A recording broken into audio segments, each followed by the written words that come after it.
Hello and welcome to today's CMS Forex Daily Market Recap. I'm Market Analyst Dick Nassad, and today is Monday, November 2nd, 2009. We begin today's recap with a look at some important fundamental news. We had a very important release from the US, the ISM Manufacturing Index, which rose to 55.7 in October, a figure that was higher than forecast. New orders remained in expansionary territory, though lower than in the previous month, while production was up significantly. The most positive news to take away from the report, however, was a move above the 50 level in the employment index, which went up to 53.1 from 46.2, which means that factory payrolls expanded. This was the first time. The most positive news that we could take away from the report, however, was a move above 50 in the employment index, meaning factory payrolls actually expanded. It was the first sign of growth since July 2008, and it's the highest level in the employment index since 2006. The overall index of 55.7 was a 3-year high and bodes well for the manufacturing sector, which right now is the sector leading the recovery.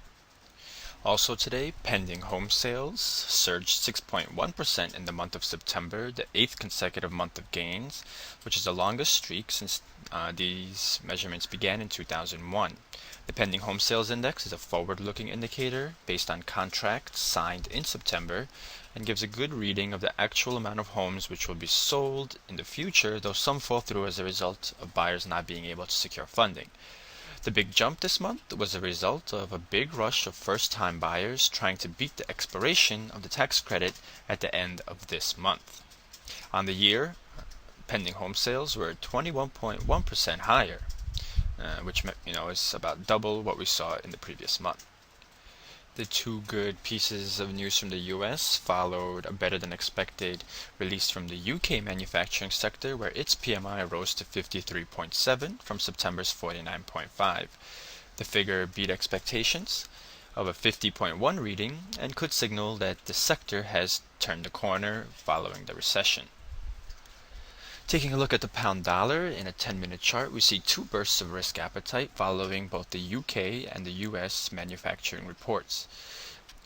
Those reports helped to give the pound support at 1.6350 in overnight trading, and then once it fell below 163.50, we moved above that level in the wake of the US release. There was some pound selling overnight on news from the UK financial sector, where two of the major banks in the UK, the Royal Bank of Scotland and Lloyds Banking Group, are expected to disclose Tuesday what assets they will have to sell off in order to satisfy EU competition concerns after they were bailed out. This pretty much means that two of the UK's biggest banks will get smaller. Overall, today's data caused the pair to trade lower compared to where we saw this pair on Friday. If we take a look at a 30-minute chart, we can see that the pair did stay above a support line that was established in last week's trading. So it'll be important to see if we have further pound strength, or if the news from the end of last week, which was a burst of risk aversion, manifests itself throughout this week's trading. The data today was a very big boost for watchers of the economy, as it shows that the U.S. economy is showing some good signs, especially in the manufacturing and housing sectors, and that should carry over into a feeling of risk appetite for the rest of the week. If we take at the euro-dollar pair, we saw that it rose overnight, and in the wake of the U.S. data here, the ISM manufacturing report, we rose all the way to test 1.4845, say. And however, we did fall after that to trade around 1.4750, which was the area where we were for most of today's trading, except for early on and during the move in the wake of the US release. Today's trading kept us pretty much within the range we had seen to end last week, between 1.4850 and just below 147. So we're seeing a bit of sideways consolidation following our drop in the middle of last week from 1.5050. The US dollar Japanese yen pair fell sharply to start this week's trading, reaching as low as 89.20, but those losses were paired rather quickly. And with the positive US news coming here, we tested the 90.70 level in New York trading.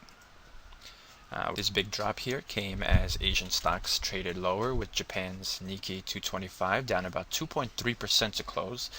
And that was a big part of the reason we saw this plunge in the yen to start the trading. However, European stocks posted positive results, and US stocks were also in the green, which helped to counter some of this negative bearish sentiment that we saw in Asian trading. Lastly, if we take a look at one of our commodity currency pairs, the Australian dollar US dollar pair, we saw similar price action to what we saw with the the dollar yen pair, where we fell to open as a result of Asian stocks falling, and then we saw a recovery, a test of 0.9120 in the wake of the US release, and then another fall down to trade near where we were in the European session. If we zoom this pair out to 2-hour candles, we see that we're forming the midst of a bit of a downward channel, though we did have a pretty strong rejection of this move below 89.50. And it'll be important to see where traders take this pair, especially as later today in the evening New York time, we're going to have the Reserve Bank of Australia deciding on interest rates, and they are likely to raise rates again.